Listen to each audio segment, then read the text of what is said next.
Olá pessoal, todos bem-vindos para mais um episódio do nosso podcast Tem um Negócio e Agora.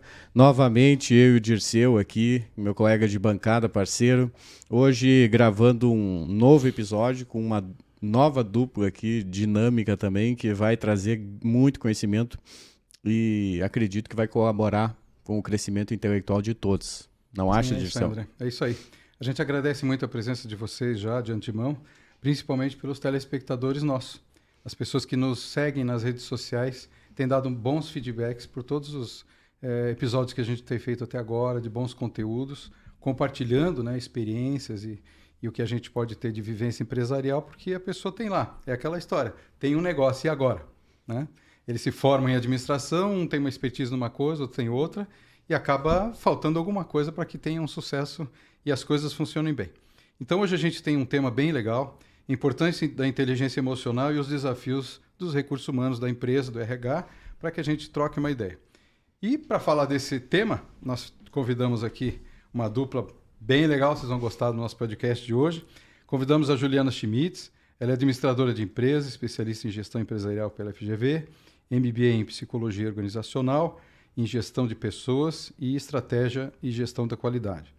Formação em Master Analista em comportamental e programação de neurolinguística. Mais de 15 anos na gestão da qualidade, atuando como examinadora do Prêmio Qualidade Rio Grande do Sul e Prêmio Catarinense pela Excelência. Mais de 10 anos de experiência em liderança de equipes multifuncionais, experiências também no recrutamento e seleção com base no perfil comportamental, e atualmente a Juliana é diretora e consultora da Prime Desenvolvimento Empresarial e também é sócia e consultora da Aporte Empresarial. Isso, Juliana? Isso mesmo. Boa tarde, pessoal. Obrigada, Dirceu. Obrigada, André, pelo convite. Fico muito feliz em estar aqui com vocês. Vamos lá. Certo. E do outro lado da bancada, aqui na minha diagonal, aqui nós temos o Jorge Pedro, graduado em turismo, pós-graduado em gestão de pessoas na Facinter Paraná, Master Coach, especialista em coaching pessoal, coaching executivo, analista comportamental, líder coaching pelo IBC, Instituto Brasileiro de Coaching, terapeuta de reintegração implícita pelo Instituto CRAIS, isso? CRAIS, pós-graduando em neurociência e terapia de reintegração implícita também pelo mesmo instituto. Pelo currículo, nós vamos longe na conversa hoje, eu acho que vai contribuir muito. Seja muito bem-vindo. Muito obrigado, André, Dirceu. Um prazer rever a Juliana, nossa colega aí de Labuta, né? Exatamente. Muito bom. Militamos na Cibalc e já há algum tempo, né? E é uma alegria estar aqui dividindo o pouco que eu conheço com os espertos da área também aí, que tenho certeza que vamos fazer aí um bate-papo muito legal hoje à tarde. Não, vai ser legal com certeza. É o que o André falou, pelo currículo, pela conversa, 1 hora é pouco. Vai ser pouco. Mas vamos lá, a gente está com esse tema de inteligência emocional porque é um tema bem atual e que hoje reflete muito nas empresas, nas lideranças e no sucesso do negócio. Então uma pergunta que a gente gostaria de fazer para vocês é por que o empresário tem dificuldades em manter o seu quadro de colaboradores hoje? Fiquem à vontade para responder. Muito bem, vou puxar essa pauta, que é uma pauta que eu gosto muito. Eu acredito que o problema da fidelização de colaboradores, ele começa antes do momento quando eu já percebo que essa pessoa está querendo sair da empresa. Ele começa lá no processo seletivo que nem sempre ele é tão assertivo quanto deveria, né? Às vezes a gente desmerece um pouco esse processo de trazer pessoas para a nossa empresa e contrata pessoas quando a gente está precisando muito. O que faz é colocar uma pessoa que nem sempre é tão aderente àquela vaga, ou às vezes nos falta um pouco de clareza, né, sobre o perfil ou sobre o que a pessoa vai fazer no dia a dia. Às vezes a gente acaba compondo essa peça do quebra-cabeças com esse novo colaborador, ou sem clareza, né, ou sem saber o que eu estou buscando. E é começar um relacionamento sem a gente saber o que a gente está buscando, a gente provavelmente vai ter problemas lá na frente, né? Então, assim como a gente começa uma sociedade, um namoro ou qualquer relação, se eu não sei o que eu busco, eu não sei nem o que esperar dessa troca, desse relacionamento. Então, é muito importante a gente ter clareza antes de começar a procurar alguém no mercado, saber o que eu estou precisando desse colaborador, que competências técnicas eu preciso, que perfil comportamental, qual vai ser a entrega dele no seu dia a dia, porque a partir disso eu consigo construir um relacionamento com ele, conectar ele com o propósito do meu negócio, né? E fazer com que esse colaborador, então, se engaje comigo nas minhas metas, nos meus objetivos e fique na minha empresa o tempo necessário para ele agregar valor e ele também se desenvolver. Hoje a gente não busca mais que a pessoa fique a carreira como a gente pensava antigamente, né? Então hoje, com esse olhar que eu preciso trazer pessoas para que elas vão dar mais um passo de carreira comigo, eu também preciso entregar a carreira para elas. Então toda a estruturação, trabalho muito com estruturação de processos de gestão de pessoas. Toda essa estruturação para fidelizar o colaborador na minha empresa tem muito a ver com isso. Trazer a pessoa certa, ter políticas de pessoas internas, né, que sejam assertivas para que essa pessoa fique o tempo necessário e siga a vida dela e a minha empresa consiga, através do trabalho dessa pessoa, dar mais passos em maturidade de gestão, né? Fiz um resumo breve, né? A gente pode aprofundar bastante esse assunto que eu gosto muito. E dessa forma, a pessoa sente que ela entrega um valor e na vida a gente só quer ser útil, né? Outro dia eu vi uma palestra que a maior definição de felicidade é a gente ser útil, né? É a nossa utilidade na vida do outro. Então, quando a pessoa está num trabalho que ela não vê utilidade, que ela não é reconhecida, ela vai procurar. Não é salário, não são benefícios, claro que isso importa, mas é a gente conseguir mostrar para a pessoa o valor que ela tem. E eu acho que aqui a gente peca muito, né? Não tratando todas as pessoas da nossa equipe como se elas não fossem fundamentais, porque elas são, né? Cada um fazendo o seu trabalho. Talvez aquela visão de que ela vai sair, porque a carreira hoje não é única, né? Então a visão de que vai sair, ele não investe. Exato. E não faz com que aquilo encaixe. E aí que justamente cria uma animosidade que ele vai sair realmente. E não vai ter motivação para ficar. Uma das empresas que eu tenho, ela é uma empresa focada nisso, né? E a maior reclamação quando a minha equipe faz entrevistas, né? A gente traz por que a pessoa quer sair do trabalho que ela tá.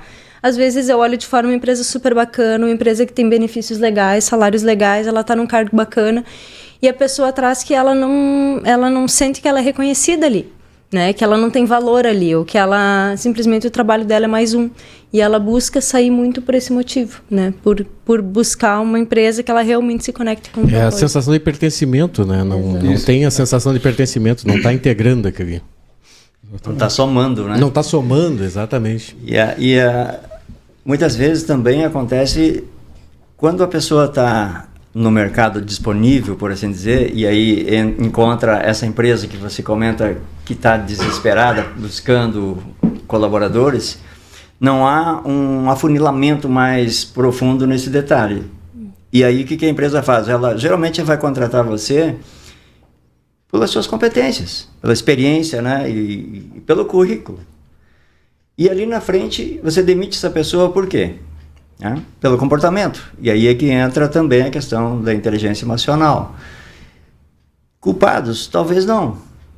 Mas não tem como você afinar esse detalhe aí, sabe? E prever. É muito difícil. Porque a pessoa quer trabalhar, né? Ela não importa. E aí ela entra numa empresa e se adapta a uma função que de repente ali ela não consegue colocar o seu melhor potencial. E aí começam os problemas, né?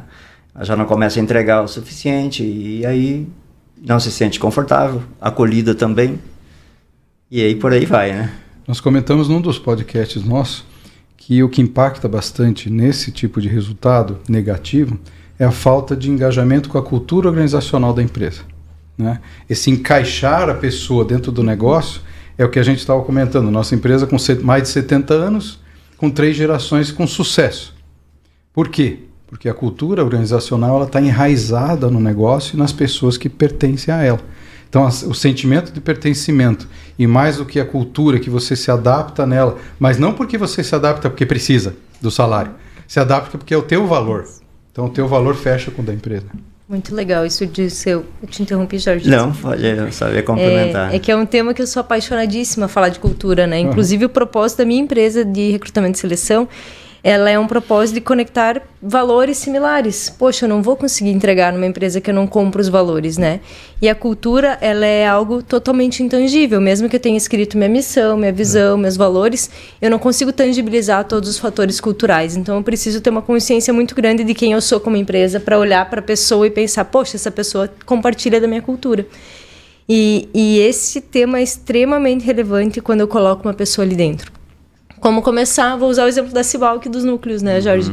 Quando a gente recebe uma pessoa nova dentro de um grupo de empresários, como é difícil a gente tangibilizar essa cultura para que essa pessoa se sinta bem. Na empresa é a mesma coisa. Então, como você tinha clareza na tua empresa, né, Dirceu, de quem você era, né, como empresa, era mais simples, talvez, olhar para a pessoa e muito a feeling, nem sempre a metodologia. É muito difícil a gente usar a metodologia para diagnosticar isso tão rapidamente, né? Então, você olhava para a pessoa, você conseguia perceber que ela compartilhava dos teus valores, do teu sentimento, de um senso de dono, de saber que aquela pessoa, mesmo que ela não tivesse alguns conhecimentos técnicos, você estava disposto a ensinar para ela, talvez, porque você via que ela ia agir como uma das pessoas ali da equipe, né? Exato. Isso é muito bacana. A gente brincava que o sangue do fundador está correndo na veia, porque a pessoa entende, interpreta bem isso, né? A gente colocou muito isso porque nós estamos falando praticamente do Sul, né? E no Sul a gente vem com uma raiz familiar, vem com a raiz da empresa familiar, né? E aí traz muito esse DNA, vamos dizer assim. E o suprassumo disso, eu até ouvi um podcast a semana passada. Uma empresa pratica isso, ou seja, ela já tem bem definido a sua cultura, né? Não é só aquelas plaquinhas lá de missão, visão e valores, né? Que geralmente está na entrada, né? Mas eles realmente praticam. E como que eles fazem quando entra um colaborador novo? Esse colaborador, esse candidato, por assim dizer, ele passa por todos os setores e permanece, ele fica fazendo parte das atividades, experimentando, e vai conversando com as pessoas, eles vão dando tarefas, atividades, e depois de um período, 2, 3 dias, os colaboradores se reúnem e cada um dá a sua percepção. E ele deu um exemplo de uma pessoa que foi 10 em tudo, o cara era perfeito. Era numa empresa de montagem, parece de móveis, alguma coisa assim. E o cara era muito eficiente. Só que no finalzinho, tipo, nos 48 do segundo tempo, encerrou o expediente, o que ele fez? Ele simplesmente jogou as ferramentas todas dentro da caixa e fechou e pronto. E aquela maneira dele jogar aquelas ferramentas lá, sem o cuidado e o zelo, chamou a atenção dos próprios colaboradores que estavam ali. Quer dizer, estava contra a missão da empresa, né? A cultura deles, que é cuidar. E aí, infelizmente, ele não foi aceito. Sabe que, contar uma passagem engraçada.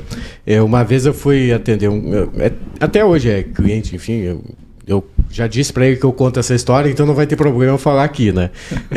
Mas eu atendia ele tem uma filha, é um empresário aqui da região e muito bem sucedido, né? Mas ele já está com seus 70 e tantos anos de idade, então começou já a pensar a sucessão da empresa. Uma filha que está tomando conta junto, é a única que aguenta ele, então as outras filhas já abandonaram, né? Ficou só uma filha e, enfim, aquela filha assumindo a empresa. E daí um dia, eu sou advogado deles, um dia eu chego lá para a nossa reunião, enfim, de rotina, e a filha disse, pai, conta pro Dr. André aí o que o senhor fez na última reunião. E eu já imaginando, meu Deus, né? Deve ter acontecido alguma coisa. Daí eles estavam fazendo um processo de consultoria para fazer a transição. E uma das perguntas, né? Daí disse, tô pagando um cara para me encher de perguntas, dizendo, né, o consultor. Daí ele, tu acredita? Veio me perguntar sobre visão da empresa. E daí eu disse, não, é interessante, né? Eu disse, é importante o senhor ter esse planejamento, o senhor não vai estar mais aqui, eu tentando ajudar para, né, vamos construir algo aqui dentro da empresa. E daí ele disse assim, daí a filha, mas conta o que o senhor falou pro consultor, não o senhor, né? Daí ele disse, pois então, ele me perguntou qual era a visão da empresa, eu disse, a visão da empresa é aqui, a BR-101. Essa era a visão da empresa, né? Era a BR-101, porque era na frente, né? Então, essa mudança de cultura, que na verdade nem existia, quer dizer, não sei se dá para chamar, é uma cultura? É uma cultura. É uma cultura, né? Mas tem que ter essa mudança, e é um desafio gigante, e eu não estou falando... Isso daqui não tu falou 70 anos, isso daí não é 1950, isso é 2022, ano passado. Né? Então, olha como, por mais chega a ser cômico, mas é real e está acontecendo. E o Brasil tem uma característica da maioria das empresas serem empresas familiares. Né? E isso conta positivo e conta negativo. Conta positivo porque o núcleo familiar pode dar continuidade, mas o mesmo ponto que é o ponto positivo é justamente o ponto negativo, que é não saber fazer. Como lidar com isso. Exato. Né? A cultura, há muitos estudos que para a gente conseguir mexer na cultura, né, mudar a cultura do negócio, a gente vai em torno de 5 anos.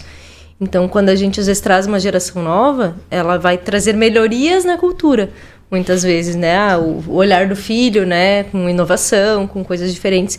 Mas quando a gente tem uma venda de uma empresa, quando a gente tem fusões, quando a gente tem esse tipo, a coisa mais delicada que a gente tem é mexer nessa cultura, né?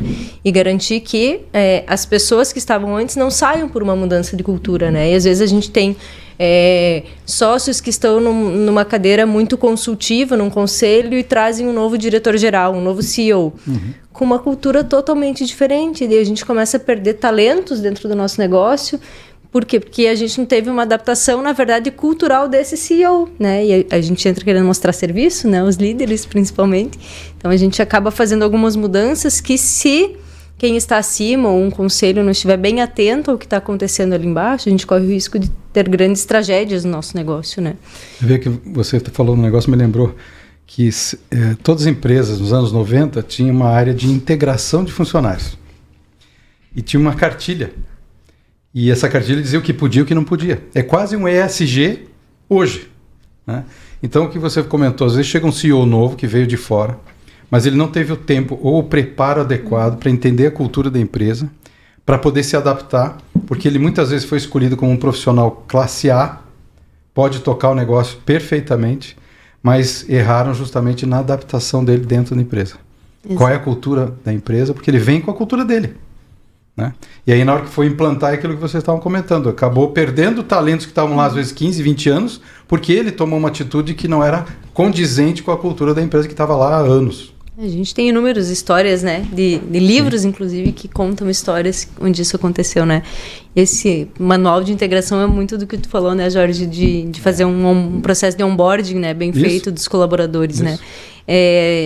Muitos clientes ainda usam o manual do colaborador, né? Não é mais o manual de direitos e deveres lá do departamento pessoal, mas é um código de conduta, às vezes, ou é um manual de boas práticas, ou um manual da cultura. Então, a gente tem vários manuais hoje que a gente tenta tangibilizar um pouco dessa cultura, né? E no próprio processo de onboarding, que daí cada empresa constrói, né? Da melhor forma, mas onde a gente consiga, né, quando eu monto um onboarding junto com o cliente, a gente sempre pensar em transcrever a história da empresa, honrar os fundadores, né, honrar quem criou aquele negócio, falar da cultura, falar das estratégias, falar das diretrizes. Então, tem toda uma estrutura para que aquela pessoa entre e consiga ir assimilando o que ela vai fazer ali. Né, muitas empresas, a pessoa começa, entrega o computador, tá aqui a senha, tu vai fazer isso, isso e aquilo, e a pessoa fica totalmente desconectada do propósito dela ali dentro.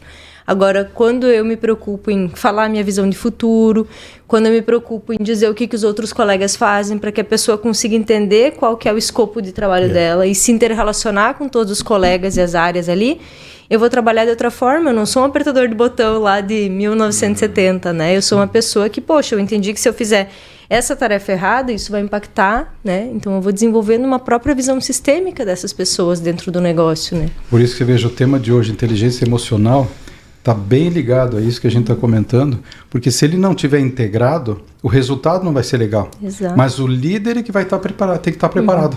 Quem está acima dele que tem que estar preparado para dirimir esse tipo de conflito e poder adequar ele na cultura. O que podemos falar sobre isso, Jorge? Olha, tá bem alinhado. Eu acho que esse é o caminho mesmo. É um trabalho árduo, né?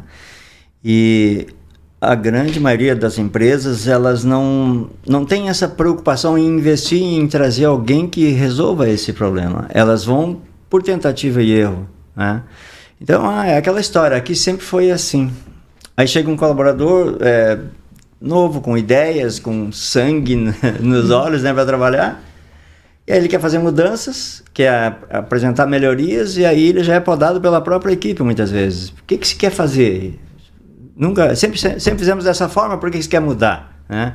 E aí é uma ducha de água gelada no cara, ele vai se retraindo e de repente ele é só mais um. Então precisa realmente oxigenar, mas com cabeças pensantes que venham realmente entendendo esse contexto todo e como que é a dinâmica dentro de uma empresa, principalmente a empresa familiar, né? E aí eu me refiro à questão da história, né, que é muito importante. O colaborador que está chegando, ele conhecer realmente como que surgiu essa empresa. Eu quero ouvir a história, né?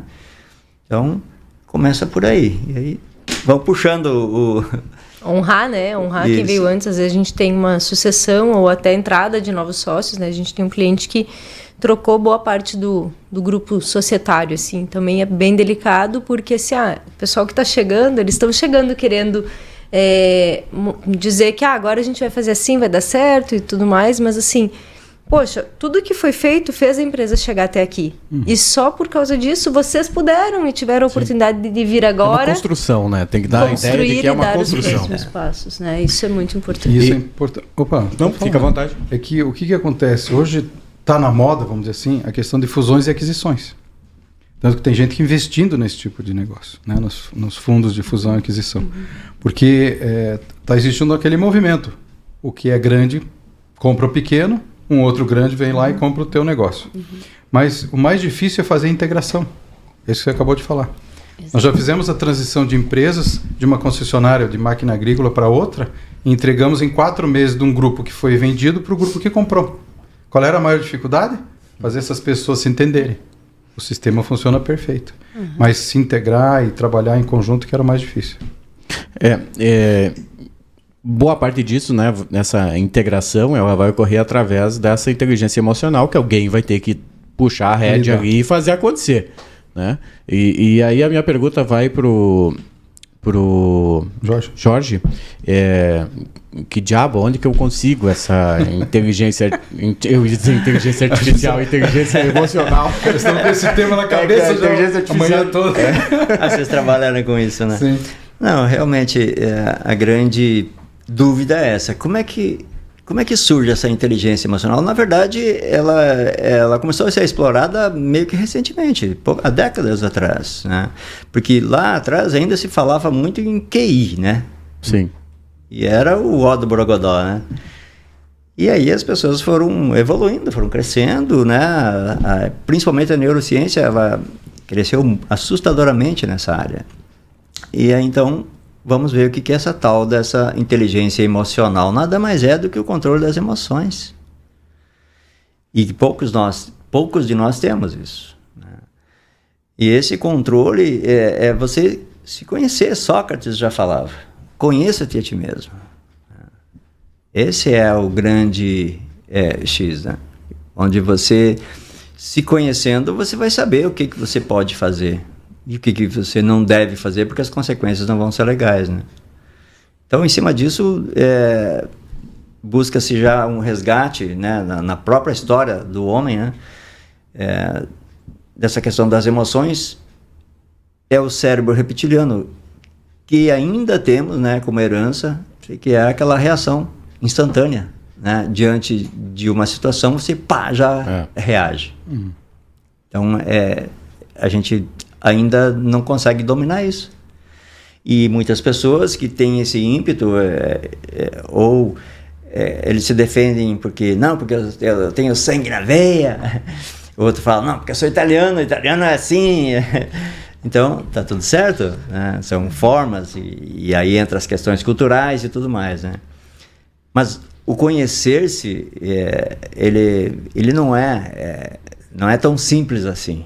Até porque a inteligência emocional, ela não é inata. A gente já não nasce com isso. A gente desenvolve, e geralmente é por aprendizado. Nossos primeiros mestres, quem são? Nossos pais. Então você passa uma boa parte da tua vida observando como que o meu pai reage diante de tal situação, como que a minha mãe reage, e aí ele vai moldando a sua própria história também, né? E cresce repetindo esses processos e acha que a vida é assim. Então esse conhecer-se é bem, bem delicado. Tem alguns passos importantes, até que eu estava dando uma analisada antes de vir para cá. E o primeiro dele é você conhecer as tuas emoções. É você realmente mergulhar para dentro de você e garimpar mesmo. E experimentar. Por que eu estou sentindo isso agora? Qual foi o gatilho que disparou para eu ficar dessa maneira internamente? Então começa por aí, você vai pesquisando, né? Dá medo, né? É assustador isso, porque as pessoas não têm tempo para isso. E aí... É que aí tem um detalhe, eu gosto de filosofia. Filosofia tem um negócio que é complicado, porque na medida que eu me analiso, eu tô tirando partes de mim, né? Eu tô aprimorando, significa que eu tô cortando a aresta, eu tô tirando o excesso. E se eu tô tirando o excesso, aquilo também é parte de mim, ou uma vez foi. Então é igual sentimento de perda. Exato. É igual aquela frase, né, do quando for jogar a água do banho, cuida para não jogar a criança junto, né? Porque a água sai tão suja que, tipo, na Idade Média, né? Sim. Que o rei tomava banho e ia até o mais novo. A água tava tão suja que iam jogar fora, jogava o bebê junto, porque ninguém achava o bebê naquela água. Então, esse é o problema. Se eu tô jogando fora, eu posso estar me jogando fora também. Então, as pessoas têm esse receio de até que ponto eu consigo. Eu posso ir. E esse receio, ele realmente é do próprio ser humano. Ele tem medo de mexer com as questões mais profundas, porque pode ser que doa. E aí? Como é que eu vou lidar com isso? Né? É a verdade da consciência. Exatamente. Mas eu não tenho escolha. Ou você enfrenta isso, ou você simplesmente vai seguir colhendo os resultados que você vem colhendo a vida toda. Sim. Né? Então você tem que fazer esse garimpo, por assim dizer. E ali você vai encontrar joias preciosas que vão te ajudar e muito. Porque as pessoas elas não têm ideia de por que elas reagem às situações sempre do mesmo jeito. E tem sempre os mesmos resultados. Então primeiro conhecer-se, né? Buscar isso. Às vezes, quando a gente começa, a gente tem medo de olhar para dentro porque a gente acha que vai encontrar algo muito grande, né? E muito ruim. E muito ruim. Mas agora veio a psicanálise com o Jung, né? O rabinho do monstro tá aparecendo na porta. E agora? Né? E agora eu vou entrar ou não? Isso é a psicanálise, né? Mas como os nossos traumas, as nossas crenças limitantes, elas vêm lá da nossa primeira infância, muitas vezes gestação, parto, os primeiros 3 anos. Como uma criança de 1 mês vê um fato, né? Ou um sentimento de abandono, de perda, como eu me relaciono isso até os 30, 40, 50 anos, às vezes eu acho que eu vou olhar lá a minha infância e vou achar que meus pais me maltratavam. Não, foi só um momento que minha mãe pode ter ido no banheiro e eu chorei e criei um sentimento, né, de ter sido abandonado e não quero olhar para isso até meus 40 anos, né? Então E é um caminho sem fim, né? Não é um elefante. Exato, é uma formiga. E é assustador a gente olhar pra isso e ver, poxa, mas era só uma formiga, eu tava até hoje assim por causa de uma formiga. Poxa, cara. Mas e tem pessoas que elas vivem uma vida toda. Exato. Elas não esperam chegar aos 40, aos 30, aos 50. Elas vivem a vida toda, assim, com medo disso. Exato. Eu não queria entrar em neurociência, mas só vamos dar uma palhinha. Eu vim aqui pra isso. Eu vim pra isso. Nós estávamos esperando. Eu vim pra brincar disso. Entendi a estratégia. Então, você falando da criança. A criança dos 0 aos 2 anos, ela só observa o ambiente. Ela fica atenta a tudo. E dos 2 aos 4, por aí, até os 5, ela faz com que esse ambiente atenda a necessidade dela. E acabou. É quando ela tem aquele piti lá no mercado, se joga no chão e eu quero, ali é decisivo. E aí a mãe, para não ficar envergonhada, vai dar o chocolate, dar o doce, dar o que ela quer. E pronto, para ela é uma vitória aquilo. Ela conquistou. E não tem volta. Né? Você vai repetindo aquele... dali para mais. Aquela estratégia. Vai confirmando, né? Vai confirmando, reafirmando. Validando sempre. Validando, exato. Então eu gosto de contar uma historinha da primeira experiência da criança na escola mesmo. Que ali que é realmente a prova de fogo. Né? Ela sai do seu ambiente seguro, né? E de repente está lá num ambiente que ela não conhece ninguém. E a gente sabe que 1 ou 2 professoras não dão conta de cuidar ali 15, 20 aluninhos, criancinhas pequenas. Né? Então ali é mordida, puxão de cabelo, acontece de tudo. Acorde um, estoura no outro. Não, eu sei porque eu É. escuto diariamente cenas Então, desse ambiente. É só para entender os nossos comportamentos aí, buscando esse gancho, Claro. então, aí. Sim. Imagine uma cena. No intervalo, bom, já começa na chegada. A criança geralmente vem no colo, ou a mãe vem trazendo, ou o pai, alguém, né? E chega lá, aí a professora recebe, aquele ritual todo, né? E, que gracinha, e conversa, chama pelo nome e, de repente, vai indo lá para dentro. E a mãe ou o pai tem que, né, ir embora, porque não tem outra maneira, né, de quebrar isso. E a criança vai distraída, de repente ela olha a mãe indo embora. E aí Desespero. bate o desespero. Mãe, eu não quero ficar aí. Aí a professora pega no colo rapidinho e já entra dentro da sala, com a criança esperneando e gritando. E aí ela chega lá dentro e ela tem lá uma sala cheia de crianças também da faixa etária dela, tudo olhando para ela. Ela para de chorar na hora, porque ela fica com vergonha. Engole o choro, aí a professora organiza lá na carteirinha dela, tudo bonitinho, e começa as brincadeirinhas, músicas, e desenhar, aquelas coisas todas, até na hora do lanchinho. Aí que eu quero chegar, imagine a cena. Essa criança, vamos usar a Juliana como exemplo, né? Talvez você não lembre desse teu primeiro dia. Eu lembro. Lembra? Eu faço terapia faz tempo. Então imagino como foi. A Juliana, bonitinha ali, fazendo o lanchinho dela na carteira, e sempre tem um menino, né, mais sapeca, mais levado, e ele passa correndo, dá um puxão de cabelo na Juliana, ela grita e segura o cabelo. Enquanto ela se distrai nisso, ele já pegou o lanche dela e saiu correndo.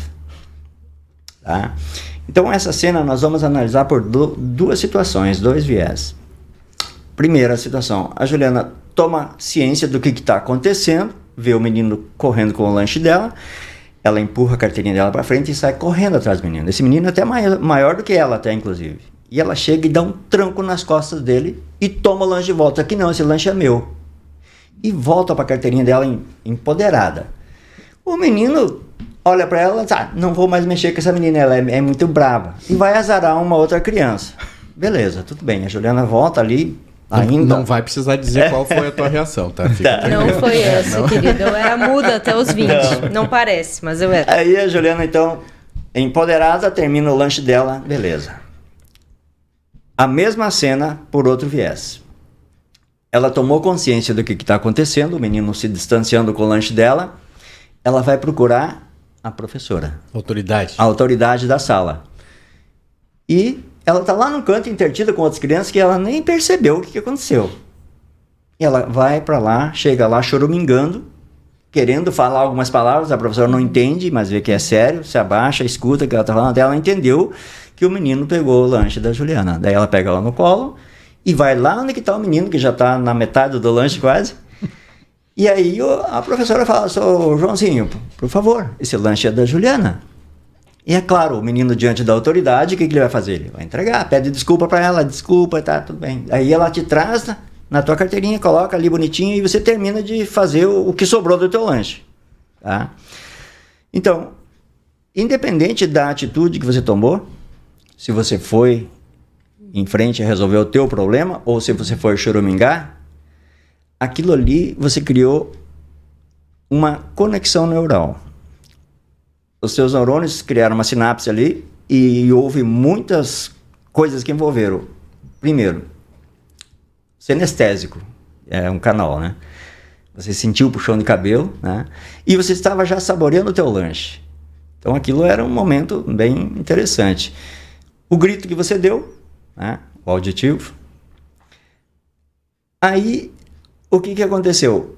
Você gravou de uma forma muito forte, ainda com emoção, aquela cena, e essa conexão neural formou uma trilha. E, consequentemente, teve uma ação. Então, a entrada foi toda essa sequência e a saída, o teu comportamento. E deu certo. E deu certo essa estratégia. Independente de qual situação, A ou B. Esses neurônios que houve essa sinapse, eles ficam predispostos a uma nova conexão. Dali para frente, qualquer situação análoga, semelhante, parecida, não precisa ser exatamente aquela cena, mas parecida, é o suficiente para esses neurônios se reconectarem novamente e você vai ter a mesma ação, o mesmo comportamento. E quando você vê, a Julianinha já está lá na sua adolescência, já está dando piti lá com os namoradinhos, e aí dali a pouco ela casa, e dali a pouco ela tem uma empresa, dali a pouco ela tem filhos, e vai crescendo, repetindo esse padrão. E ela não sabe por quê. Porque esses neurônios, de tantas repetir, eles vão ficando sulcados, é uma trilha profunda. E é muito mais cômodo, porque a nossa mente, ela só trabalha com um objetivo. É o do menor esforço. É Exatamente. a natureza, né? A natureza Essa é uma lei crua. universal da natureza. Exatamente. Então, por que ela vai fazer esforço, né? Ah, mas esse caminho de novo? Não, vamos mudar para ver se tem resultado diferente. Não, ela só obedece. Então, você sempre vai ter mais do mesmo. Faz sentido mais isso? sendo inconsciente, quando a gente vive Não. no piloto automático, onde a gente cada vez Isso. vive mais nesse piloto automático, mais eu repito o comportamento. E aí a gente volta então naquela questão de conhecer as tuas emoções. Por que eu fiz Exato. isso? Eu preciso me dar conta antes de eu começar a agir, que eu Isso tô disparando mesmo. aquele gatilho. Exatamente. Porque isso geralmente tem um alto nível emocional.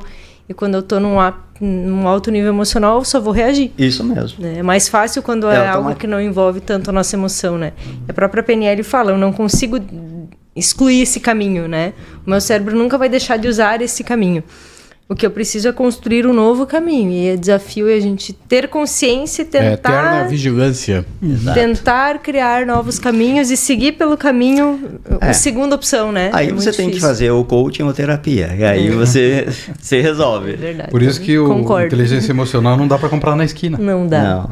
E aí que tá, as pessoas entram na empresa, não, eu sou um cara equilibrado, sou tranquilo e tal. Na primeira coisa que acontecer, ele dá um tapa no cara que ele tá Sim. falando. Não, isso daí é a entrevista. Você sabe trabalhar com pessoas? Sim. Sim, perfeito, tranquilo. Sim, sou a Eu sou pessoa um cara- melhor. sou Primeira reunião tá jogando uma cadeira em cima do...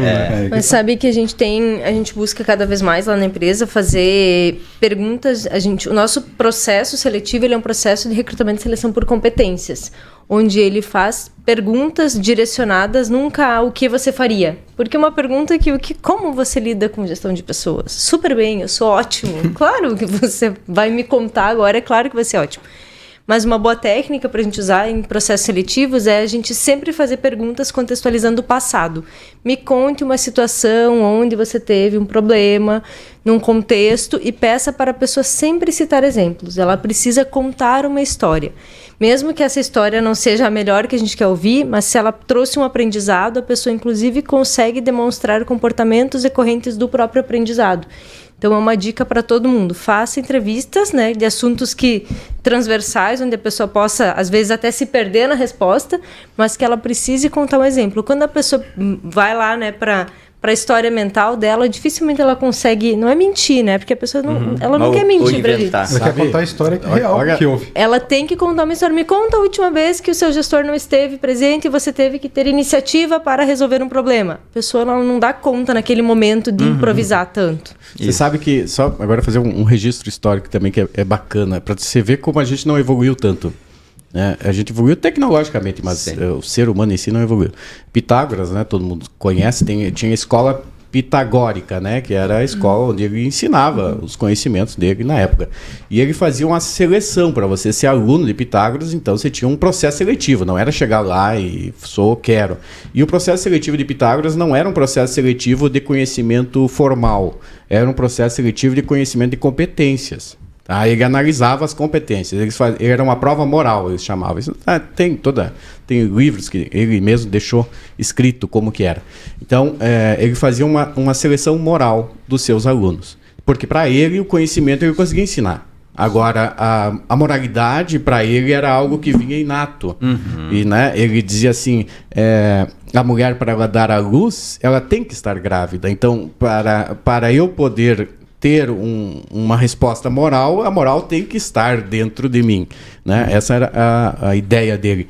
E ele chegava numa hora que ele colocava os alunos, já os veteranos, dentro de uma sala e o neófito ali colocava no meio da rodinha, tá? E os veteranos ali faziam questionamentos para ele, mas questionamentos de alto nível, que ele jamais saberia.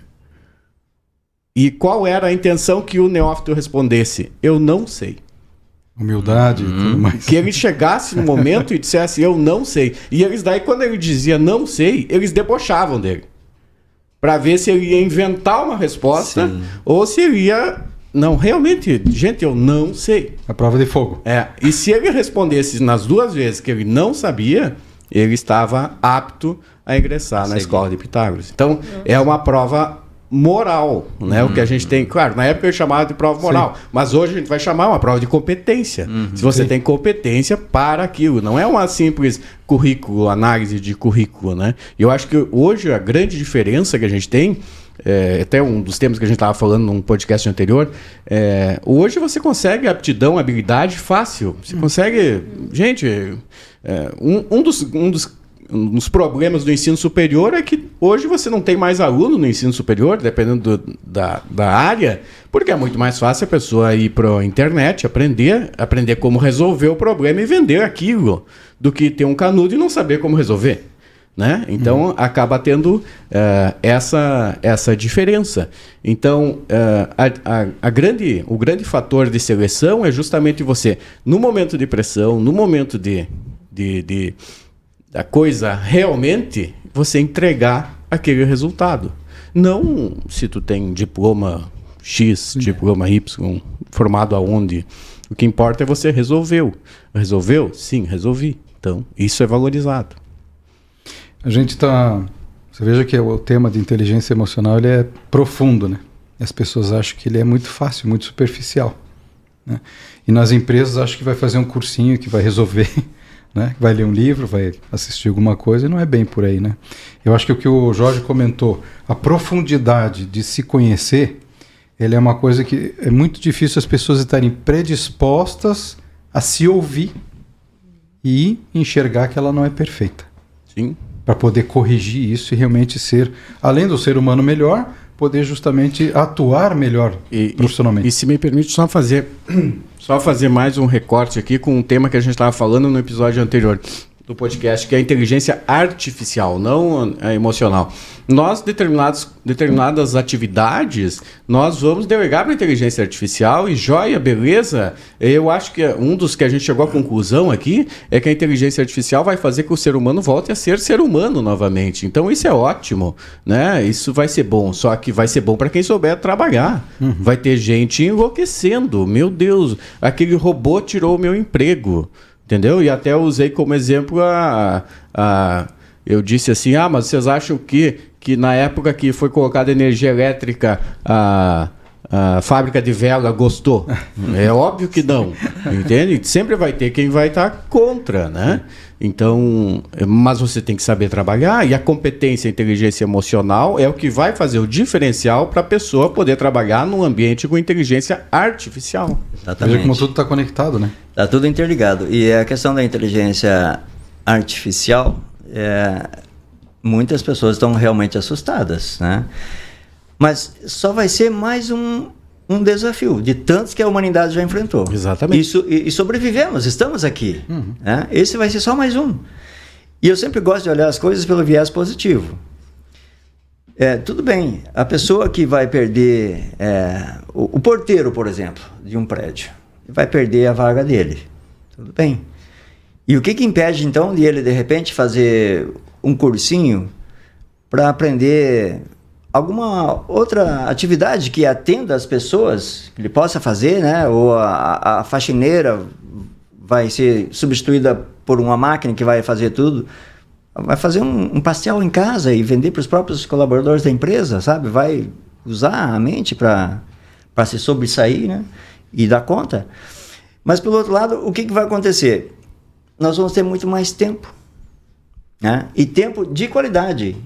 Hoje as pessoas estão desesperadas, o tempo delas é estreito demais, elas não têm tempo para a família, tá? Não tem tempo de qualidade para ficar, poder dormir até 9 horas da manhã, tomar um bom café e ver como é que estão as coisas. Não, ele tem que estar sempre no limite. Então, essa inteligência artificial, ela vem para fazer com que a gente mude esses hábitos, que você tenha muito mais qualidade, que possa namorar, pode ir a um cinema no sábado à tarde, numa quarta-feira à tarde, sair com a família, se divertir, aproveitar esse tempo, né? Então, nós temos que olhar sempre o que vai nos trazer de bom tudo isso. É o que a gente comentava também, que tudo isso que nós estamos falando de inteligência artificial, do momento que nós estamos passando, é um momento evolutivo. E que nada vai substituir o ser humano, que o único que tem a criatividade. Nós estamos falando de criatividade, né, num outro podcast. Então, comentava justamente isso. Que seja uma ferramenta de melhoria da qualidade de vida do ser humano e que ele não se escravize. Então, o medo é de não conhecimento. Isso. O medo vem sempre daquilo que você não conhece. Isso. Então, a partir do momento que eu conheço melhor a inteligência artificial, o que ela pode fazer por mim? Onde eu posso melhorar, onde a minha casa pode funcionar melhor, onde a minha empresa pode funcionar melhor, para que eu tenha mais tempo para pensamento estratégico, para pensamento de longo prazo, visão, eu estava comentando. Exatamente. Então, aí, buscando ainda esse mesmo gancho da inteligência artificial, vamos para a inteligência emocional. Olha como que vai ser importante você ter inteligência emocional. O que aconteceu na pandemia? Uma enxurrada de separações. Os Nem casais... me pague. Desculpe, me afoguei aqui, mas eu na pandemia, gente, acho que advogado não trabalhou. Eu nunca fiz tanto inventário, claro, falecimento, né? Mas divórcio foi o que mais teve, né? Então, por quê? Pessoas não conviviam, né? De repente está ali diante de uma pessoa estranha, né? E aí o marido fica dando pitaco. O ilustre desconhecido. Isso mesmo. E aí não tem como sobreviver. Por quê? Porque não se conhece. Não se conhece e não conhece a pessoa que está ao lado. Sim. Então, a importância, né? Voltando, os passos importantes, né? Então, você conhecer as suas emoções, aprender a lidar com essas emoções. E o terceiro passo, motivar-se. O que é motivar-se? É você usar essas emoções que você já conhece e direcioná-las aos teus objetivos principais. Usar a teu benefício. E aí, então, o quarto passo é você entender as emoções das pessoas. Você começa a identificar as emoções das pessoas também. E o quinto passo, então, é você relacionar-se. Baseado em tudo que ele vai garimpando e explorando e usando esse próprio laboratório, né, que nós temos à nossa disposição, que começa no nosso ambiente familiar e aí expande para o social, para o business e aí vai. Muito bom. Veja uma coisa interessante, Jorge. Como é que o empresário pode fazer para não ter problema com os colaboradores em relação à inteligência emocional? Como que ele vai lidar com isso, já que todo esse processo, praticamente esses 5 passos, precisa ter muita coragem para fazer. Tem gente que começa o processo, não termina, vê que tem algumas coisas lá dentro que não vai fechar, vamos parar por aqui, deixa quieto, enfim. Porque isso vai mostra a fragilidade da própria pessoa, entendeu? Isso. E daí ninguém quer se mostrar frágil. Exato. É um grande desafio, né, Juliana? Mas a minha visão é que tem que melhorar realmente no recrutamento e seleção, né? E está sempre olhando para essa pessoa como um ser humano. Não como uma peça que está lá para bater o cartão, entrou, saiu, cumpriu as horas e foi embora. Não. É olhar como uma outra pessoa, acolher essa pessoa, escutar, né? Às vezes você tem uma situação que está tendo um problema, digamos, imagine uma cena. Uma mulher está lá no seu trabalho, mas não está legal. As pessoas percebem que ela não está bem. E aí um bom líder que entende um pouco de pessoas se aproxima e questiona, está tudo bem com você? Algum problema? Aí então, eu acabei de deixar minha filhinha na creche, ela estava um pouco febril. E eu tô nervosa, né? Deixei tudo, orientação lá com a professora, o remedinho, né? Antitérmico e tudo mais. E aí, imediatamente, esse líder fala assim, o que você tem que fazer hoje? Eu tenho que fazer isso, tá bom. Vai lá, chama um outro colega, fala, vem aqui. Você vai fazer um favor para mim, você vai fazer isso aqui para a nossa amiga aqui. Chama o motorista, pega o carro da empresa, vai lá na creche, dá uma olhadinha na tua filha. Geralmente, a creche fica no caminho, de casa para o trabalho, né? E aí ela vai lá, toda ansiosa e nervosa, e ela não se mostra para a filha, claro. Chama a professora discretamente, ela vem, e ela vem ver como é que tá minha filhinha. Ela tá super bem. Dei já o antitérmico para ela, tá lá, ó, lá naquele cantinho, tá brincando, tá se divertindo, eu tô cuidando. Ela tá sem febre, tá... Ufa! E aí essa colaboradora volta. 10 minutinhos, 15 minutinhos, ela volta no seu posto. E ali sim ela vai produzir muito mais do que vinha produzindo. E vai se sentir importante, acolhida. Então, falta talvez essa humanização. nas empresas. E foi a inteligência emocional do superior dela em perceber esse tipo de coisa. Uma atitude que demorou, sei lá, 15, 20 minutos, mas que deixou a pessoa segura e ela produziu normalmente. Ou seja, tratar o ser humano como ser humano. E ela nunca mais vai esquecer dessa experiência. É isso que eu ia dizer. Isso vai vincular ela com a empresa. Provavelmente ela vai trabalhar anos com a empresa, se dedicar à empresa. Então, um não grande... que a gente queira um regime de escravidão, não é isso, né? Mas é tipo... Mas é onde as coisas se encaixam, vai dar empatia, né? A pessoa vai se sentir acolhida. Isso. Então, esse eu acredito que é um desafio bem interessante, e as empresas de sucesso, elas realmente olham para isso. Elas não veem como mais uma peça, não, como mais um número. Precisa trabalhar muito esses líderes para eles olharem para as pessoas, né? Então... um grande desafio das empresas é realmente ter um programa de desenvolvimento de líderes estruturado para desenvolver a inteligência emocional. Eu tive no Congresso Catarinense de RH em junho, julho, e uma das grandes pautas era a gente trabalhar bastante essa questão de benefícios e muitas palestras de benefícios falando sobre pacotes de benefícios que trabalhassem inteligência emocional. É um papel muito delicado, às vezes, do próprio gestor perceber que aquela pessoa precisa de ajuda. Mas como é que eu vou direcionar ela para um atendimento psicológico? Eu não posso obrigá-la, né? Então fica uma linha muito tênue de até onde vai a minha relação como líder, né? Quão próximo eu sou do meu liderado. Então eu preciso, talvez, o RH desenvolver algumas políticas internas, né? Que sejam transparentes para todo mundo, ter alguns pacotes de benefícios que muitas vezes nem custam muito para a empresa, mas agregam muito valor.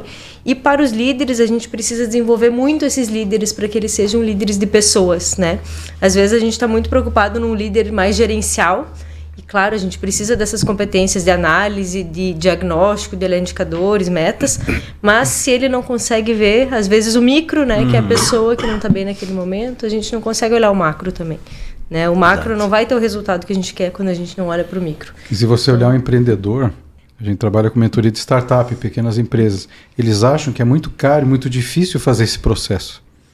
E o que a gente está transmitindo muito aqui no nosso podcast é que tudo é possível, independente do tamanho do teu negócio. Vai sair mais barato ele chegar numa empresa de recrutamento e seleção e explicar o que ele precisa, do que ele ficar em tentativa e erro lá dentro da empresa, contratando e mandando embora, além do custo financeiro, o emocional de poder estar toda hora mandando alguém embora que estava lá treinada, preparada, daqui a pouco sai. Ele não bota na ponta do lápis o tempo de um gestor treinando essa pessoa. Quanto custa um gestor uma semana do lado de alguém treinando? Que é a pessoa errada, né? Isso aí. E se quiser começar pelo mais básico, né? Hoje o YouTube tá aí, né? Palestras online, YouTube, podcast como esse. Então, o EAD com acesso, né? Enfim. Então não tem mais desculpa, né? Exato. Pode se capacitar, pode se preparar e pode conhecer. Mas parcerias com bons profissionais, como o Jorge. Exatamente. Porque uma empresa pode buscar, né, um parceiro, uma solução e estar à disposição. Tinha um cliente que, na pandemia, ele fez um contrato com uma mentora, não lembro exatamente qual que era a linha de trabalho dela, mas ele colocou essa pessoa à disposição pagando 50% do valor da consulta. Então, olha o quanto isso agregou para uma equipe que, né, ainda mais no período da pandemia, foi muito delicado e ele conseguiu fidelizar muitos colaboradores. É a tal da empatia. Exatamente. O difícil do ser humano hoje é se colocar no lugar do outro. Porque eu vou perder alguma coisa, teoricamente, né? E é isso que o engajamento, integração na empresa, é o compartilhamento de informação que a pessoa não quer dar. Isso era tão simples nos anos que nossos avós tinham os negócios, aquilo funcionava naturalmente porque ninguém tinha medo de ensinar. Ah, não, porque ele vai sair agora daqui um mês, daqui 6 meses da empresa. Você fez a tua parte. E ele pode ser um baita profissional na outra empresa porque ele vai se encaixar talvez melhor do que na sua. Onde ali não é. Eu sempre dizia, o cara que entra na minha empresa sem vontade de entrar, eu digo, o cara está no lugar errado. Procura o lugar certo. Né? E aí que isso tudo vai chegando nessa questão da sensibilidade dos líderes hoje, do dono da empresa, daquele que gerencia, que toca o negócio. Né? Ô Jorge, para nós entrarmos aí na nossa reta final, né? Você trabalha atualmente com terapia de reintegração, né? Além de coaching e tudo mais. Explica um pouquinho para nós o que significa e qual o motivo desse propósito novo. Dessa mudança. É. Bom, eu tenho 12 anos que eu trabalho exclusivamente com coaching. Né? E a cada 2 anos eu sempre faço uma formação que agregue valor ao meu produto. Né? E o ano passado eu fiz essa formação de terapia de reintegração implícita, que é aqui em Balneário mesmo, Instituto Crash. E aquilo foi um divisor de águas para mim. Porque em muitos clientes, eu chegava num ponto em que o negócio travava e não ia para frente. Eu usava todas as minhas técnicas, minhas ferramentas, e eu percebia que ficava alguma coisa ali que poderia melhorar, né? O cliente sempre sai satisfeito, porque ele é uma mudança, não tem como ele não mudar, né? Ao longo de um processo de coaching. Os meus processos são longos, eles duram em torno de 1 ano, e desafiador, com certeza. E essa terapia, então, ela veio exatamente para preencher esse gap. E o que ela trata? O nome é meio estranho, mas é muito simples de explicar, né? Sim. A terapia de reintegração implícita, ela trata simplesmente das emoções em conflitos dentro de nós. Aí falando da questão da inteligência emocional, né? Mas é aquele conflito que dói, sabe? Aquilo que te machuca e há muito tempo você vem sofrendo e não consegue resolver aquilo, né? Então, essa terapia ela é uma terapia breve. Basicamente eu faço em 2 encontros, no máximo 3. O primeiro encontro é só para você avaliar a situação, o contexto, a pessoa me conhecer e eu explicar para ela, à luz da neurociência, como que ela chegou até onde ela chegou e mostrar para ela que ela sempre está tendo mais do mesmo. E aí as fichas começam a cair, né? E aí a pessoa, então, realmente vendo que esse é o caminho, aí a gente agenda, então, a terapia propriamente dita, que é uma sessão somente. E nessa sessão você vai realmente no ponto, né? A gente não trata a origem do problema, a gente trata as dores, né? Porque as pessoas acham que é a mente que produz, que cria e tudo mais. Não, isso está tudo no nosso corpo. Quando você lembra de uma mágoa ou de um problema que você teve lá atrás, onde que dói, né, em você? E isso é um problema, né, que tem que ser resolvido, e ninguém gosta de sofrer. É o puxão do cabelo dela. É o puxão do cabelo, exatamente. Tá lá doendo até hoje, né? Entende? Então, essa terapia, ela é inovadora realmente, e veio com muita força, baseada exclusivamente nas neurociências. Não tem psicologia, nada disso, né? E ela tem um foco e resolve, né? A gente não promete a cura, porque quem prometer cura pode correr, né? Não é esse o caminho. A cura está dentro, tá dentro da pessoa. A pessoa tem que se ajudar. É ela que tem que se puxar, né? Sim. Então, qualquer coisa que for fazer, se você não fizer a tua parte, não acontece nada. Inclusive coaching, né? A pessoa acha que vai lá e eu vou salvar a pessoa. Não. Nós vamos pensar junto, achar caminhos, talvez alternativos, mas que possa te levar a um caminho, a um resultado que você está buscando há muito tempo e não consegue, né? Então, essa terapia, ela tem essa pegada, e fiz essa formação ano passado e já ingressei esse ano mesmo fazendo essa pós em neurociência, que tem tudo a ver com isso que a gente está falando, e cada vez mais daqui para frente, né?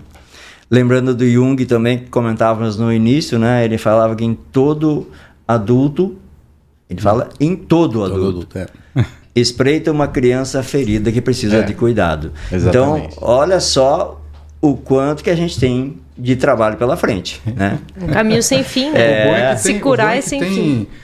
Vamos dizer, como desenvolver isso, como melhorar. Sim. Tem muitas ferramentas para isso. Hoje a pessoa não precisa sofrer. Não. Aí que tá. Nós temos condições de ter aporte, de ter um apoio. E não viemos para sofrer. As pessoas que me procuram, elas chegam lá num nível exagerado de ansiedade, algumas já com crises de pânico, né? E muitas, mas não são poucas, muitas já chegam com depressão. E essa é o problema, porque ela não vem sozinha. A pessoa que está com depressão, ela não me procura. É a família que faz uma força-tarefa enorme para levar a pessoa lá. E aí tem uma outra situação também que eu tenho que ter muito tato para lidar, porque eu tenho já como premissa de que eu não atendo ninguém que não dê o primeiro passo. Pois é, isso que eu ia lhe perguntar. A família trouxe, sim, mas e daí? E a motivação, como é que fica? Então, esse que é o detalhe. Então, por isso que a gente, às vezes, tem que fazer uma manobra muito esperta ali e fazer com que a pessoa entre em contato comigo, porque isso já faz parte do tratamento. Eu querer me curar faz parte da cura. Porque se ela chegar lá trazida pelos pais, ou pela esposa, ou pelo marido, chega lá... E aí, o que eu posso te ajudar? Eu não sei, me mandaram vir aqui. Exatamente. Aí eu me ferro, né? Que eu não posso fazer nada, infelizmente. Então, é um trabalho muito bacana. Eu me encanto com esse trabalho e principalmente com os resultados, né? Que realmente a pessoa ela sai de lá diferente. Eu prometo para ela, na chegada, você vai sair daqui melhor do que quando você chegou. Aliás, isso já tenho como premissa básica do meu trabalho, sempre foi assim. A pessoa ela tem que sair obrigatoriamente melhor do que quando chega. Está sendo bem bacana. É o caminho. E eu você conhecer, né? Conheça-te a ti mesmo, né? Que é a grande pergunta aí que assola a humanidade há milênios, né? Enfim, ela assusta. Ela assusta demais. E ela é tão simples, né? Porque o único lugar que tu tá contigo mesmo é em você mesmo, né? Sim. É a tua individualidade. Isso mesmo. Né? Então tu não tem nada mais a não ser você. De você mesmo. Né? E Eu ouvi num lugar, eu não lembro onde agora, mas foi recente, foi essa semana. E agora, ouvindo você, eu lembrei disso. É que um povoado tinha um templo budista oriental e estava caindo, desmanchando. E daí os monges lá foram até não sei como que se chamaria, a autoridade maior lá, né? E questionaram ele, poxa, nós vamos deixar cair tudo aqui. E daí o monge chefe, não sei como é que é o termo que usa para...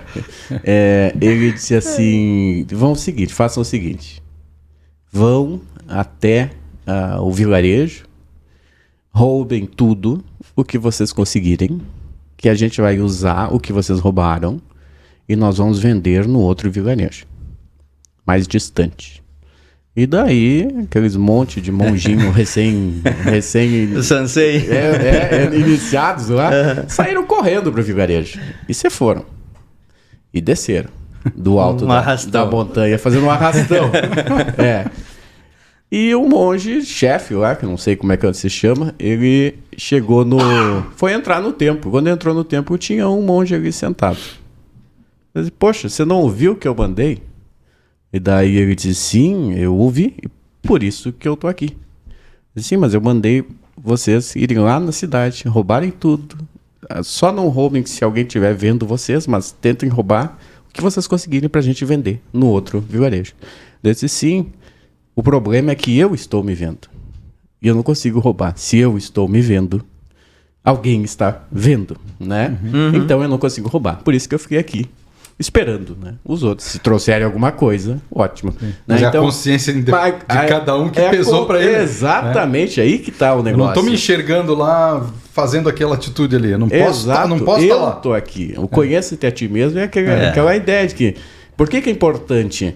Porque é o que tu faz quando ninguém está te olhando. É o que tu é aquela ética que é tua, entendeu? Que ninguém vai te saber dizer. Sim. Porque ninguém presenciou. Só isso você. E tem gente que fica horrorizado e com muito medo. Sim. Quando você diz assim, tá, e agora? Se tá só você aqui, o que você faria? É isso aí. Muito bom. Esse é um detalhe. Bom papo, né, André? Bacana. Mais um episódio bem interessante, bem legal. E nós gostaríamos de deixar um espaço para que vocês comentassem um pouco do trabalho de vocês, né? E das empresas que vocês trabalham e tal. Fiquem bem à vontade. Eu já vou dizer que não precisa nenhum familiar meu pedir para eu ir fazer a terapia. Eu já vou dizer em público aqui. Eu gostei do negócio, eu vou me candidatar. Vai ser o primeiro que anunciou em público. Não vai empurrar, vai sozinho. Vou sozinho. Depois te dou o endereço. Deixa um cartão aí. Sim. Legal. Eu só escuto bons depoimentos das pessoas que vão até o Jorge. Dos que sobrevivem? Eles passam a viver, eu posso dizer. Um deles está aqui, ó, ao vivo e a cores. Olha aí. Eu aprendi muito com você também, Dirceu. A gente teve uma troca bacana, né? Muito legal, muito legal. Fiquem à vontade aí para vocês. Juliana, concluir. Muito bem. Então, falando um pouco mais das empresas que eu atuo, né? A empresa que eu trabalho de gestão de pessoas é a Prime Pessoas de Gestão, é uma empresa que trabalha especialmente com recrutamento e seleção por competências. Então, ele é um trabalho de consultoria, onde a gente ajuda o cliente a identificar o que ele está precisando dentro da empresa dele. Muitas vezes falta clareza, inclusive, de que cargo a gente está precisando. Eu sei que eu preciso de alguém para ajudar, porque eu estou com muita demanda. Então, a gente constrói toda a engenharia do cargo junto com o cliente, pensa no anúncio da vaga, pensa onde essas pessoas estão procurando, né, se conectar com o propósito dessa empresa, vai para o mercado e procura profissionais. Tanto um trabalho ativo de hunting, quanto um trabalho reativo de recebimento de candidatos, faz toda a análise de perfil e análise de competências técnicas, entrevistas e encaminha, então, para esse cliente potenciais candidatos aderentes à vaga. Então, esse é o trabalho principal da Prime. Dentro da Prime, a gente também tem um trabalho de consultoria em estruturação de RHs, nível estratégico. Então, toda essa amarração dos subsistemas de RH, desde um processo seletivo até descrição de cargos, avaliação por competências das pessoas, avaliação de desempenho, plano de treinamento, reconhecimento, clima. Também é um trabalho de consultoria da Prime. Então, eu não sou o RH das empresas, mas eu ajudo os RHs a fazerem essa estrutura conversar. Também sou sócia consultora da Aporte Empresarial, que é uma empresa de consultoria. O Rodrigo teve aqui num episódio anterior, né? Então, o Rodrigo é meu sócio. A gente tem mais sócios em Passo Fundo, Rio Grande do Sul, onde a gente trabalha planejamento estratégico, gestão estratégica dentro das empresas, construindo junto com o cliente esse planejamento e contribuindo na execução. Então, a gente diz que a gente pega na mão do cliente, planeja junto e executa junto. Esse é o nosso maior diferencial dentro da gestão estratégica. A gente não vende um plano, a gente vende o alcance da visão de futuro desse cliente, né? Então, a gente precisa estar junto para que isso venha a acontecer. E dentro disso, então, todos os projetos estratégicos que estão dentro do próprio planejamento, a gente tem especialistas na Aporte que contribuem na execução. Então, eu trabalho muito nesse viés de estruturação de processos, que é a minha veia principal, que eu trabalho há mais de 15 anos, e a parte de pessoas, né? E a gente tem sócios especialistas em finanças, especialistas em marketing, comercial, vendas e todas as áreas. A Aporte também trabalha a captação de recursos e fusões e aquisições de empresas. Que daí também temos uma equipe lá que cuida basicamente Tem disso. bastante serviço. Tem bastante serviço, que bom. Legal. E é isso. E aí, Jorge? Bom, eu venho de uma empresa pública, uma estatal. Trabalhei 31 anos numa empresa do grupo Eletrobras, Furnas. E trabalhava na área técnica, tinha bastante tempo livre também. E aí eu comecei a fazer o que realmente eu gostava, que é estar com pessoas, conversando, ajudando. Fui rotariano por muitos anos também, e me envolvendo nas causas sociais. Isso foi me trazendo muita satisfação, muita alegria. E aí, então, em 2007, que eu resolvi fundar a JP Assessoria em Recursos Humanos com o lema de levar a humanização ao chão de fábrica. Porque eu já percebia essa dificuldade, por assim dizer. E eu lendo o livro do Flávio Augusto, uma parte que ele fala lá dos pontos fundamentais, né, decisivos na sua vida. E um deles foi quando um dia eu cheguei em casa, falando com a Thaisa, minha esposa, disse: amor, eu acho que eu já sei o que eu quero fazer quando eu aposentar. Disse: o que você quer fazer? Esse negócio aí, de conversar com as pessoas e tudo mais, né, e dar treinamentos, e é bacana. Porque era muito incipiente. Quem eram os meus clientes, que muitas vezes eu nem cobrava nada, eram os meus próprios companheiros do clube, né?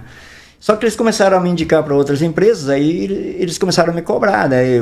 Como é que é? Você tem que pagar, nós temos que te ressarcir por esse trabalho? Não, imagina, foi fulano que falou, é meu parça, né? Disse: não, vamos formalizar isso. Daí então que a gente resolveu fundar a empresa, né? E formalizar mesmo. E dentro desse processo todo, tinha o trabalho voluntário, que a gente ia também nas escolas e tudo mais, e eu me identifiquei muito com isso, né, em falar com as pessoas e público e tudo mais. E aí que eu falei para a Thaisa que eu gostaria de fazer isso quando eu aposentasse, faltavam ainda 10 anos. Ela olhou para mim assim e falou: mas por que só quando você aposentar? E na minha cabeça eu já tinha feito isso, porque eu estou trabalhando, né, agora não posso assumir um compromisso formal, né, enfim, ela falou isso para mim e dei aquela travada, e enquanto eu pensava na resposta, ela veio com a segunda pergunta: o que você precisa para começar agora? Formado em PNL sem saber. Pois eu ia dizer, exatamente. Ela já tinha uma formação, Thaís né? é maravilhosa, Sim. gente. E aí eu abandonei a primeira resposta e fui para a segunda, né? Falei assim: o que eu preciso é um bom notebook, um projetor, né? Uma caixinha de som para você levar, para fazer uma dinâmica. Eu gosto muito de fazer dinâmicas. Eu falei: então, vai ali no Paraguai buscar. Tava pertinho. Pronto, era só atravessar a ponte. Morava em Foz, né? Foz do É. Iguaçu. Sim. Pronto. Aquela noite eu não consegui dormir. Ansioso, né? No outro dia cedo estava lá eu atravessando a ponte. Voltei antes do meio-dia já equipado, empoderado. Agora sim. E comecei. E o negócio foi tomando corpo, foi crescendo, foi aumentando. Eu comecei a fazer viagens também. E aí começou as formações, fui buscar o processo de coaching. E aí só foi aumentando essa jornada. Uhum. E aí chegou num ponto em que eu já estava sendo atropelado pela minha empresa e a profissão. E aí eu antecipei a minha saída aproveitando um plano de desligamento voluntário, né? Fizemos um investimento aqui em Balneário, compramos um terreno no estaleiro e construímos a nossa casa ali e viemos para cá. Estamos agora há 8 anos morando aqui. Bom, eu tive que refazer também os meus atendimentos, porque eu viajava muito, eu atendia a região sul toda, Rio Grande do Sul, Santa Catarina, e toda a região de Paraguai, Argentina, e isso era muito exaustivo. Então agora vamos mudar. Aqui, construí um escritório, ali na nossa casa, fora da casa, né? E o meu cliente não, ele vem até mim. Comecei todo esse processo de novo, né? E foi muito bacana a experiência, porque daí eu só trabalho com indicação. As pessoas, eu não vou receber as pessoas na minha casa sem que eu tenha uma referência, que eu conheça.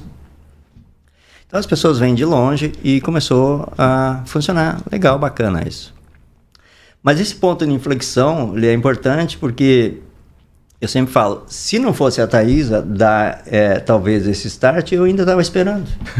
Tá completando quase os 10 anos que você tinha. Exatamente. E aí eu já estava pronto. Sim. E trabalhando, então foi muito bacana. E ela, se não é...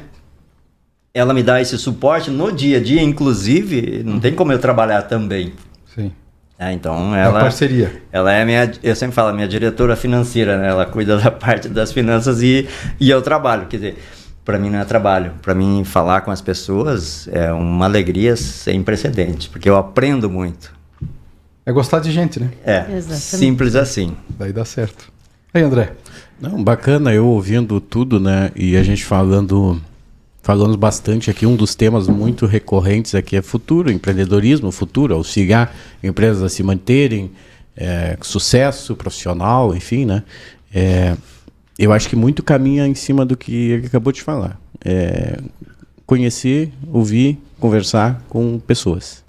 Porque o restante... E também um negócio que você falou, alguns podcasts atrás, você disse assim, a gente falando sobre tecnologia, o Dirceu disse assim, ó, ninguém vai substituir o vendedor. Exato. E o vendedor quem é? Daí o vendedor é todo mundo, cara. Sim. Sim. Todo mundo. Eu tô me vendendo. Você tá se vendendo. tempo Mas eu não todo. tenho professor. Não, mas você tá se vendendo. Uhum. Você tá se A imagem, o teu aí, a tua serviço, imagem, né? você Tua se vê, experiência, enfim. né? Então não vai ter tecnologia que mude. E eu acho que a grande sacada é essa. É você conversar com pessoas, interagir, saber respeitar, saber, né, ter essa empatia. Eu acho que a virada de chave para o futuro é... Claro, tem a parte tecnológica, com certeza. Mas eu acho que a principal é esse ponto aí. É o equilíbrio do ser humano. É. O equilíbrio emocional. É. Muito bom, gente. Bem, a conversa foi boa. Foi. Dirceu, eu tenho uma indicação de livro aqui. Que Manda bala. é um livro um pouco extenso, mas vale muito a pena. Ele deve ter umas 1.300 páginas, que é A Revolta de Atlas. Tá? É um livro americano. Nos Estados Unidos, segundo a Amazon, né, que está no prefácio, é um dos livros que mais influenciam a sociedade americana depois da Bíblia. Tá? Então é um livro bastante interessante, é um romance, tá? E eu recomendo a leitura aí para quem quiser. É um livro, literalmente uma leitura pesada, né? Porque tem 1.200 páginas, é uma bíblia, né? Mas o texto em si é um texto que vicia, né? Assim, eu quando comecei a ler, eu já li, mas eu lembro que eu li, tipo, 200 páginas, assim, quando eu me dei conta já era 2 da manhã, assim, o negócio, sabe? Quando você mergulha e não consegue parar. E é um livro muito bacana e ajuda muito a você quebrar paradigmas, né? Você desconstruir, porque o difícil é isso, construir é fácil. O difícil é você desconstruir as coisas e depois você novamente reorganizar e em cima dessa reorganização, né, criar um mundo novo. Criar um mundo novo, exatamente. E aí a gente utiliza muito uma frase, e eu prometo que eu já vou parar de falar, a gente diz que é botar ordem no caos, né? O caos não existe. A natureza ela é organizada, o mundo é organizado, então caos não existe, né? Nós que criamos o caos, então nós temos que desconstruir o nosso caos e entender a ordem das coisas e em cima da ordem das coisas construir a nossa. Eu acho que esse é o caminho. É o pensamento. Esse é o caminho. Então eu não estou tão errado, viu? Não. O meu O futuro. Jacob Petri postou um vídeo outro dia sobre isso, não sei se você viu. Quem? Jacob Petri. Não vi. Quem é mais organizado? Os parques, né, onde a gente constrói a natureza e poda as árvores, ou a natureza crua, né? E se a gente parar para pensar, é a gente querendo organizar o que não deveria ser organizado, né? E eu fiz já é natural. Esse vídeo a natureza tem uma organização, porque a gente que é inata dela. quer se organizar, mas se a gente parar para olhar para dentro, a gente está se desenvolvendo de maneira organizada. Mas às vezes eu quero me colocar num quadradinho de uma vaga, de um relacionamento, de alguma situação, e eu tô desorganizando a minha natureza. Você sabe que, só para finalizar, então, você pega uma vez, eu peguei uma tempestade ali em Itapema, voava telhado, voava placa de construção, voava tudo que é coisa, e você olhava a árvore em pé, firme, voar, chegava a ser bonito de ver. A árvore, ela balançava, ela voltava, e o vento e ela firme ali. E as coisas humanas lá voando, caindo pedaço. Então, a natureza, ela tem esse poder. Tem a raiz, tem. Ela tem esse poder. Então, daí tu olha assim, a mesma situação. É uma situação caótica ali, vamos dizer assim. Sim. Né? É Nesse uma momento. situação... É o caos. É o caos ali. Né? É uma situação negativa, péssima. A natureza, ela está em ordem. A árvore está se sustentando ali, ó. A construção humana voando tudo, caindo. Desesperado. Entendeu? Então é interessante a gente fazer essa analogia. Colocar o livro no nosso podcast. O livro divulgar. fica a sugestão, então, para leitura, bacana. né? Um livro interessante. A gente sempre posta isso, né? E para nós, Dirceu, não sei se tu quer alguma consideração final.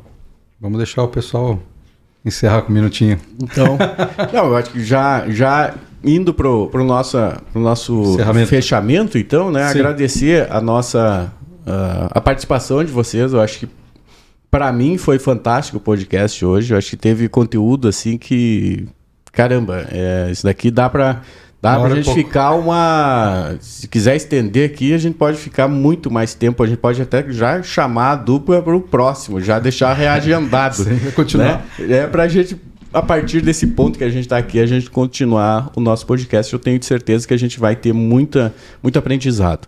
Então foi muito positivo. Agradeço a vocês, agradeço quem nos assiste, quem nos escuta.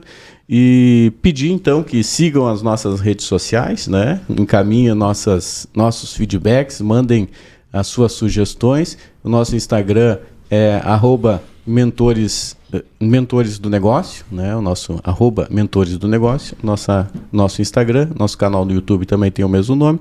E é isso. Muito obrigado a todos e até um próximo episódio. Valeu, gente. Obrigadão. Até a próxima.